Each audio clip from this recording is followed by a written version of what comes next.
Welcome, bienvenue, bonjour. Welcome to this information session on Canada Historic Places Day 2021, Les Journées des Lieux Patrimoniaux. My name is Natalie Bull. I'm pleased to be participating today from the traditional unceded territory of the Wolastoqiyik people, and I can actually see the river that they call the Wolastoq from my window here in New Brunswick. Thanks so much to everyone joining us today.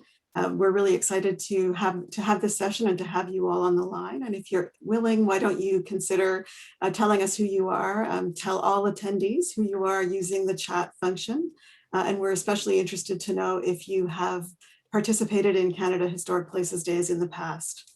I'm pleased to introduce my colleagues. You'll be hearing a lot more from them today. I'm just the opening act.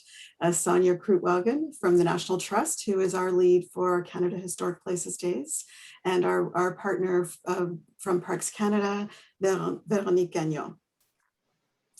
So if you're new to Historic Places Days, just a quick introduction. It's a national celebration that was launched in 2017, so we're heading into the 5th year.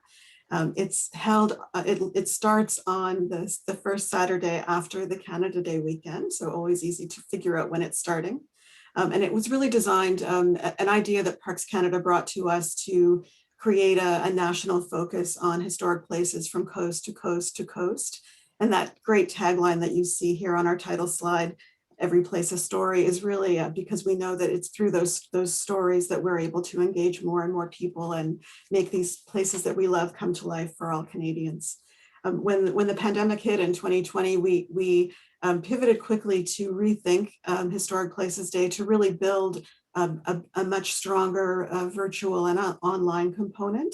And you'll hear more about that, but we're really pleased about the success that the Historic Places Days is garnering. And today you're going to hear more about how Historic Places Days is really a platform and an opportunity to gain profile and attract visitors, whether online or in person, to your historic place. And I think it's relevant for you whether you operate a single historic site open to the public, whether you run a provincial heritage program that touches on many historic places. You may be on the board of a heritage organization that is interested in bringing attention to a network of sites that are connected by a particular theme of interest to you, like indigenous heritage or archaeological sites, for example. Whether you're involved with the tourism industry or more generally with a heritage organization that is involved in raising awareness for historic places. So Historic Places Days has something for everyone, and we're excited to tell you more about it. Today's session will be very informal. Maybe we can move to the next slide, and we'll try very hard to end on the hour. Feel free to use the Q&A or the chat function to communicate with us. You can also raise your hand if you'd like to ask a question in real time with your voice, as opposed to typing it into a chat or a Q&A box. Aujourd'hui, on va présenter principalement en anglais, mais n'hésitez pas de poser vos questions dans la langue de votre choix. Just a word about the National Trust for Canada. We're one of the partners, the lead partner for Canada Historic Places Days, and pleased to be working with our colleagues at Parks Canada. Historic Places Days is really the perfect partnership for the Trust and Parks Canada because we both care passionately about celebrating heritage places and, maybe more importantly, connecting a broader public to these places that matter to all of us. For the Trust, Historic Places Days is part of a series of programs, including Launchpad, Regeneration Works, and our annual conference, which are really collectively all designed to help strengthen and support the people and the organizations who are involved in keeping great historic places open and available to the public. So I'm pleased to introduce my colleagues. Did I do that already? I think I mentioned Sonia Krutwagen, who's here representing the project for the National Trust, and Véronique Gagnon, the national, I've got her title here on my notes, National Events Advisor from Parks Canada. You'll hear more from them, but I'll just quickly show you the next slide. And again, I'm interested. I'm so excited about Historic Places Days and want to make sure that you're all excited as well. On the next slide, the basic dates and information about the 2021 edition of Canada Historic Places Days. Sorry, we'll just go back to that slide for a second that shares some social media activity, the online activity around Historic Places Days is growing in leaps and bounds, and Sonia will share some of those incredible statistics. And this slide also shows you some of the great national partners that we've attracted to the program in recent years. So it's really a program that is getting really solid traction as a national celebration. The next slide. Just a few statistics about that extraordinary reach that we're gaining, and again, excited about involving more and more sites and organizations in celebrating Historic Places Days, because together we can really make this annual event a real powerhouse of profile for heritage places of all kinds. And then finally, on the next slide, just sharing a couple of quotes that I think really from two sites that participated last year that really tell a great story about the impact and the benefit to historic places and heritage organizations of participating in this celebration. And basically, I think what's exciting for all of you about Historic Places Days is that it is essentially a nationwide free marketing campaign and free advertising for your historic place. It's a way to keep your historic place in the eye of the public in your region or more broadly. And even if visitation is restricted or more challenging because of the pandemic, it's still really important to keep people talking about your place and hearing about it. And that's one of the benefits of the social media aspect of Historic Places Days. And finally, that notion of reaching people, inspiring visitors, and the volunteers and the hosts of these historic places is another real solid benefit of participating in the program. So thanks very much for joining us. Without further ado, I'm going to hand the program today over to my colleagues, starting with Véronique Gagnon, the National Events Advisor from Parks Canada. And we'll be watching the Q&A in the chat, so don't hesitate, and we'll have time at the end for all your questions. Thanks so much. Great, thank you, Natalie, and thank you to the National Trust for inviting us today for this information session. So I've just been asked to speak quickly about Parks Canada's participation in Canada Historic Places Day, which is now, as you can see, has moved to the Canada Historic Places Days, which is great for a longer period this year, as we did last year. So Parks has been involved as a partner with the National Trust for the 5 editions, including this one, and we're really proud to be partnering with the National Trust on this important event. So all of our Parks Canada National Historic Sites participate in the Historic Places Day because they are all registered on the CHPD website. However, not all of them are often able to do some activities, and this was very true last year in 2020, obviously because of the pandemic. Many of our places were still closed when the Canada Historic Places Days event was launched. So we sort of renewed the interest and the engagement of some of our sites for 2021, and are looking at doing different virtual activities and live events where most of our sites will be participating. What we do also internally at Parks is that the national office kind of develops a toolkit that all of our national historic sites are able to use. So that includes key messages and questions and answers that relate to the Canada Historic Places Days, as well as some of our more generic messages, a social media plan, sort of a template of a social media plan that they can use and sort of customize with the messages that they want to broadcast, as well as a video, which has also been shared, I think, with the previous event participants, and a poster that we develop every year. There's one really nice one that we developed last year, and because of the pandemic, we didn't get to share it much, so we decided to reuse it this year. So if you go to the next slide, we can have a look at the poster. This is the 2020 version. It's being updated as we speak. We're making some little tweaks to it, but we really like the poster interpretation for what it means you know, where you see the various symbols that have been used in white that make up the iconic maple leaf. And it really represents all of the diversity and richness of our cultural heritage. We also really like the marker in the center that really tells you, you know, this is where you want to be, and really sort of create an engagement to help people tell, you know, and learn about all of these stories that should be told, and are important stories that should be told, and have this great platform of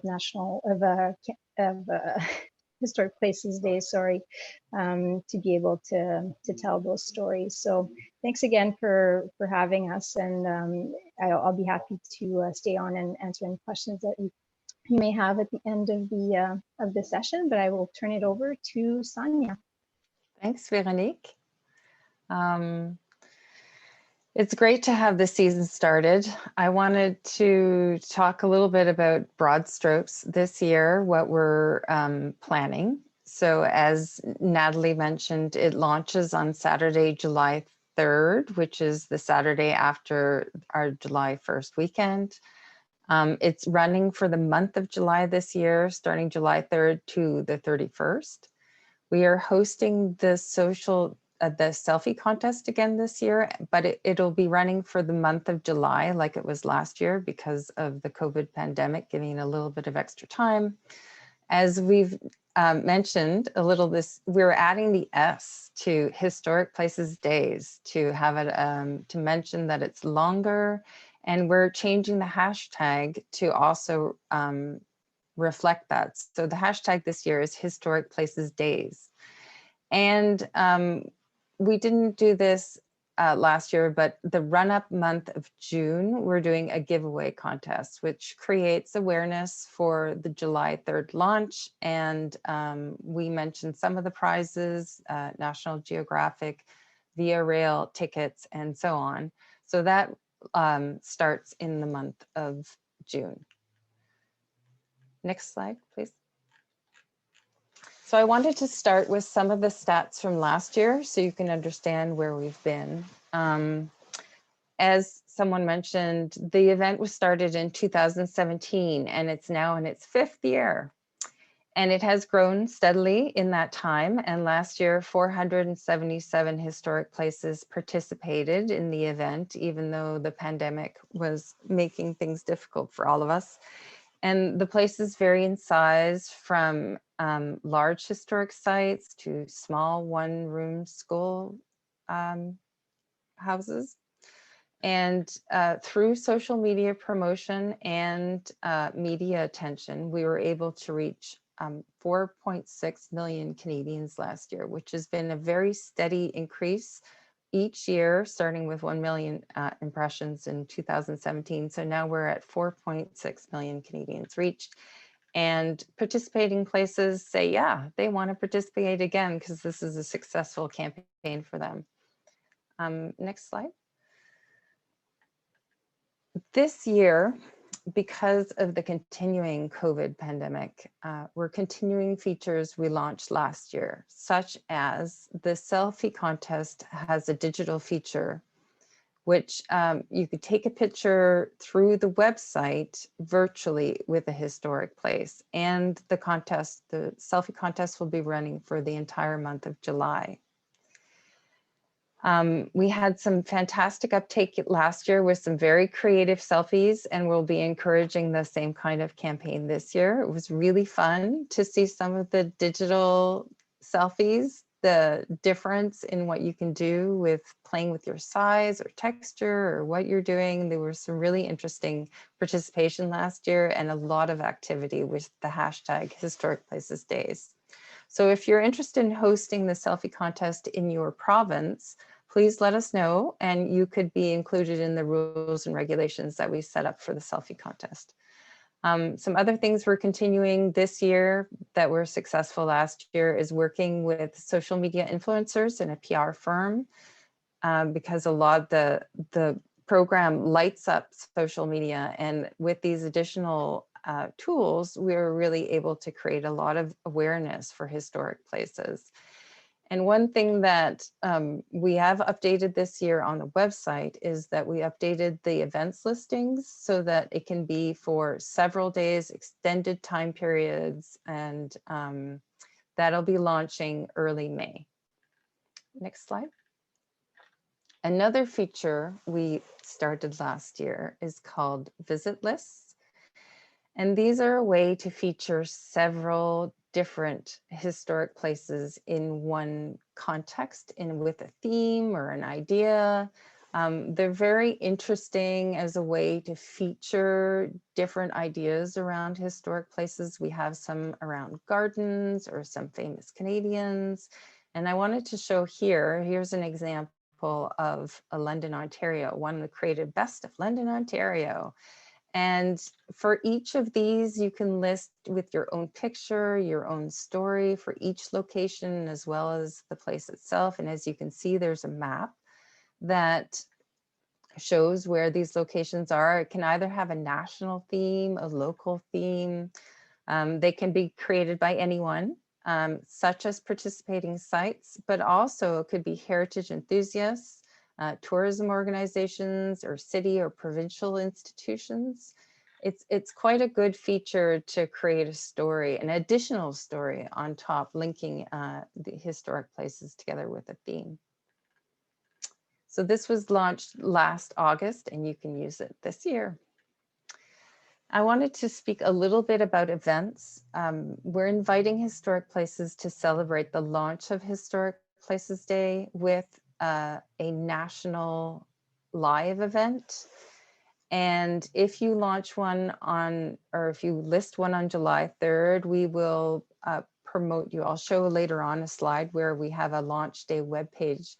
So if you're interested, July 3rd is launch day, and we're inviting you to host virtual events. And here are two examples: the Mackinac House in BC and Black Creek Village in Ontario. One is a walking tour with social distancing, and the other is an interview with a gardener. People love live events that give them access behind the scenes, something that they might not see when they visit your place in person. We still have examples on our website right now from last year's launch day, 2020, if you want to see some of the examples. And they're also on our YouTube channel. So there's lots of places that you can see what happened and give you some inspiration for this year. Next slide. I wanted to speak a little bit to the different technologies that you could use, because sometimes that's a little challenging, but actually it turns out there are lots of different options on how to use, how to create a live event for your place. And here are some popular hosting tools: Instagram Live, Facebook Live, and or some other ways you can use actually canned content that you have, YouTube or Instagram TV. Or you could do what we're doing right here, a Zoom event with registration. There's lots of different ways to get involved and to create awareness for your place, to create interest in your place. So when people can travel and do travel, that they'll be coming and visiting your place.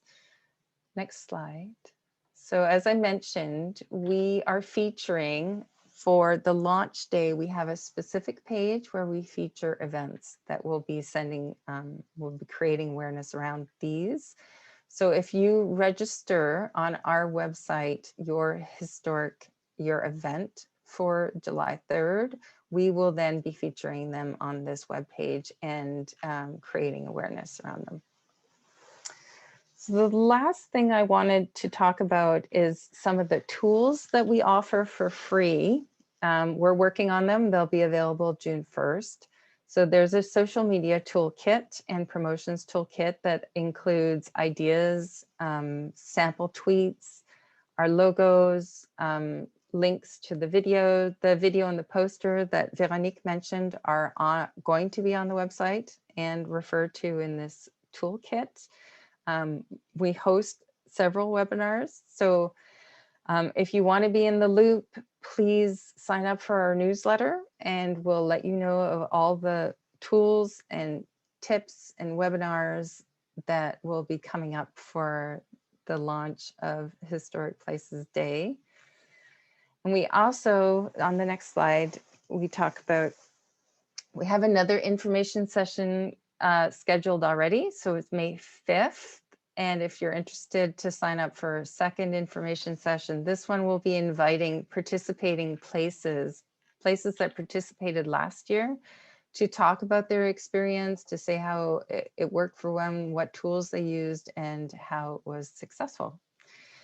So again, a reminder of the dates, July 3rd to July 31st. And now I want to open it up for questions. I think there are some already, but while you're typing in and thinking about what you want to ask as questions, I wanted to talk a little bit about that the National Trust for Canada is a membership-based organization. And as a participant in this webinar, you can use the discount new member and get a 30% discount on membership. Some of the benefits are listed here. Membership starts at $40, so it's not very expensive. We have a magazine and several issues of the magazine that we put out every year. You can get discounts at our national conference, and the historic places, we have a network of historic places in Canada that you can visit. It's almost 100 places, and international places that we can't visit at the moment, but that's part of the membership to get access. And I wanted to talk a little bit about, Holly, next slide, please. Regeneration Works, which is where you found this webinar today. It's our one-stop shop for tools, training, and coaching opportunities to help you improve the vitality of your heritage place. And the program's designed to help passionate and dedicated people like you, volunteers, associations, organizations who are helping heritage places. You can access tip sheets on a range of topics from grant writing to sponsorship, and get inspired by case studies and access free webinars like this one. So that is the end of our presentation today. And now is our chance to have a conversation around Historic Places Day and questions that you have. Sonia, I'll lob the first question at you. Good question from Allison. Do you need to be a recognized historic site to participate in Historic Places Days? No, you don't. No, you don't at all. We're encouraging lots of different kinds of historic places. You can be a business open to the public, but if you have a story to tell about your historic building, we're encouraging you to participate and tell that story. It's every place's story, and that's what it's engaging Canadians in our historic places. And then we have a question from Sarah. For the July 3rd launch, just to clarify, do pre-recorded videos launching that day count? Yes, so you can use pre-recorded videos, that's fine. We prefer content that people haven't seen before so that it's something new and exciting that is part of launch day, but we will create listings for that on our launch day webpage. It's a good question. Were there more things in the chat? There is one question in the chat. It says, is there, and it's from Peter, is there any data available on the demographics of the visitors to the Historic Places Days?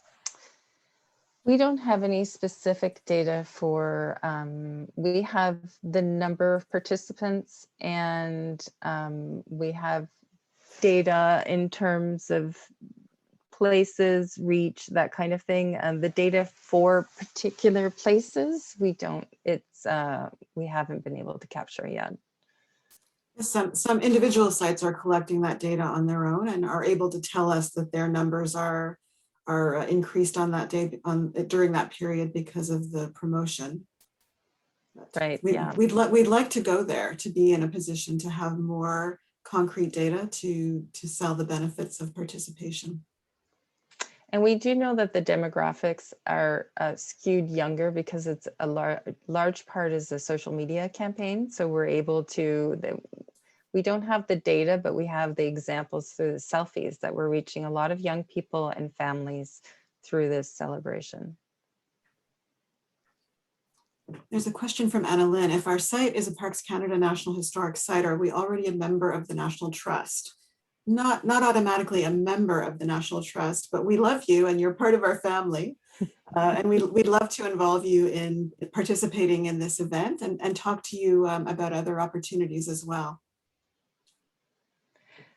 I see a question from Irene, which is great. And it says, what are we advising in terms of in-person events? It's been such a weird time not knowing what your in-person events are like, or each province is different in terms of the rules and regulations, and especially since we don't know yet what it's going to be like on July 3rd. So we're advising that idea of something behind the scenes is something that you know will be fine. A story of your place that people will be interested in, nooks and crannies, the visitor with something outdoor, inspirational, I'm sure will be fine. That's great. Yes, we have a Millennial Advisory Council, and Irene is on that, so that we can ensure that we have the appropriate messaging and angle and tools to attract young people to this program.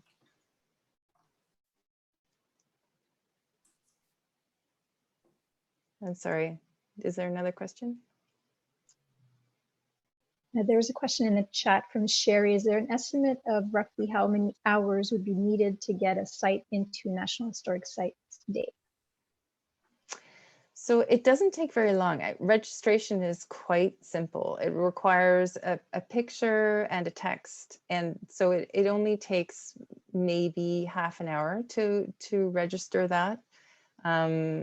It doesn't take much time at all to be included in the program, and the website is mobile friendly and it lists all the places nearby, so people will be able to find you in using the Historic Places Day website. So it's definitely worth it to become part of the celebration in any way that you're interested in. It can be as easy as registering your place for the event, so creating a listing for your place. And then, as we mentioned, hosting an event is a great way to create more awareness for your historic place.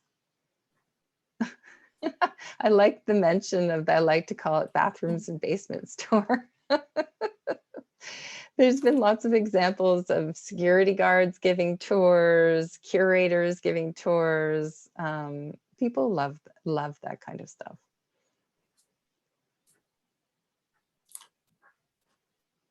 Yeah, Irene's saying that last year they hosted, the Millennial panel hosted a how to attract younger people to your event, and she's interested in hosting that tour again. So that it's a great webinar on how to get the younger people who are interested in what they're interested in at your historic place. Sonia, there's a question about social media from Edward. Is there any sort of support for other social media channels? We are only able to use Facebook. For instance, we're unable to use Instagram, but could we piggyback on your Instagram channel? So we do Instagram live, and we've had people do the takeover, and I think it was definitely worth it asking us. I think it would be possible for us to host it on our channel if you're interested, but you can also host it on your Facebook Live or wherever you're willing to, and we'll feature that. So we're definitely open to either way. Great. And a good question from Stanley. Are you automatically registered for 2021 if you were participating last year? We ask that you go in and update it, check the information that you have there and update it. You're not automatically registered. You need to tick off the box that says that you're registered for this year. So we encourage everybody, but registration will be starting early May. So Stanley, if you're on the newsletter list, you'll get the email, hopefully you are, and we'll let you know when registration is open. Great. And another great question from Sherry. Any requirements for participation to be bilingual? The website doesn't require you to be bilingual. There are lots of historic places that do not do their business in bilingual, and it's not necessary.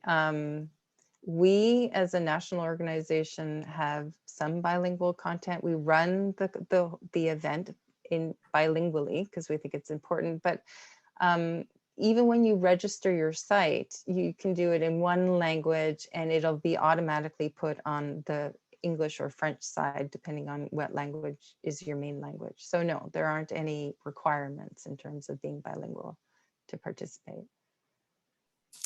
Sonia, you mentioned the newsletter, the specific newsletter for Historic Places Days. So there's a question about how to get on that mailing list. Oh, good question. I love it. It's on the website. So if you go to Historic Places Day, it hasn't been updated yet, historicplacesday.ca, there's right there, it says join our newsletter. And then we send out regular newsletters on the way up. It's how we, on the way to the campaign, sorry. That's how we update you on the latest products, the toolkit, the launch day, what's happening. It's a great way to be informed. And then a good question. I'm happy to say there is no cost to register. Oh my goodness. So, No cost, it's free. Yes. No reason not to be part of it. Very good. And Sonia, why don't we, in the follow-up email that we send out with the recording of today's session, also include a link to register, or a link to the, like, let's make it easy for people to register for that newsletter.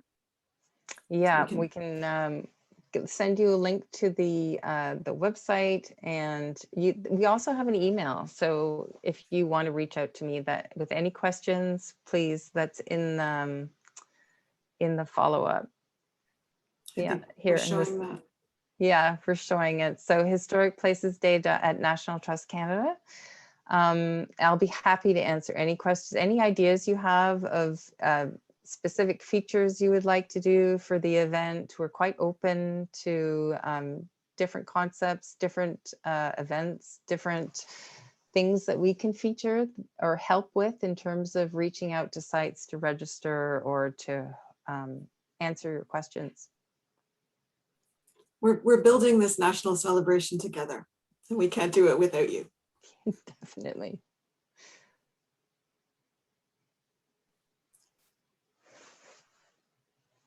So here's a question. What about supported promotion in local Indigenous languages, not just English and French?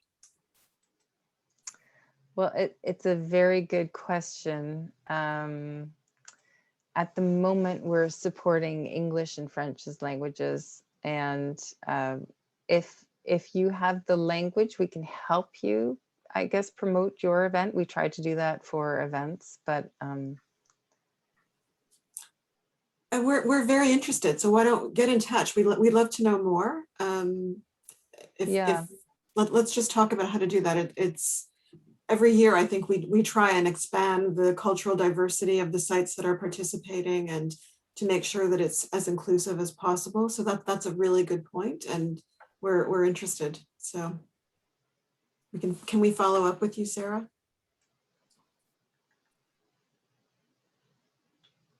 I'm going to take that as a yes. No, it's a good point. Yeah, it is a good point.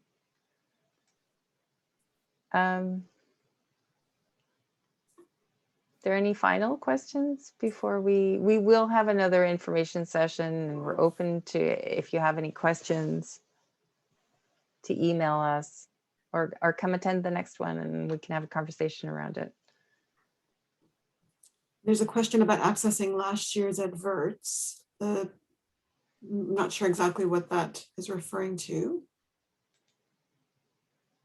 Sonia, what do you think? I'm not sure if we're talking about advertising or in terms of the last year's toolkit is still there till we replace it in June, if that's what you mean. It's on the website. We'll be updating it as we get into the program this year. Yeah, probably the website is the best place to get a sense of what was done last year.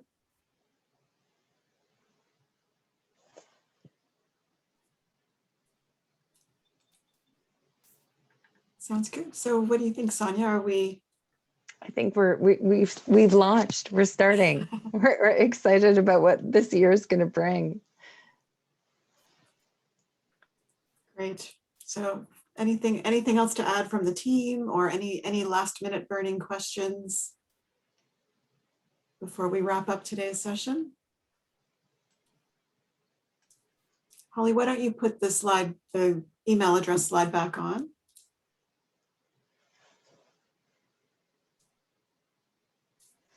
So thanks very much. Thanks everyone for participating today. Merci beaucoup. Thank you for coming. We'll have another opportunity, and get in touch with questions. You can respond to the email that you receive tomorrow with the recording and the follow-up information. Merci beaucoup. Bonne journée. Thank you. See you soon.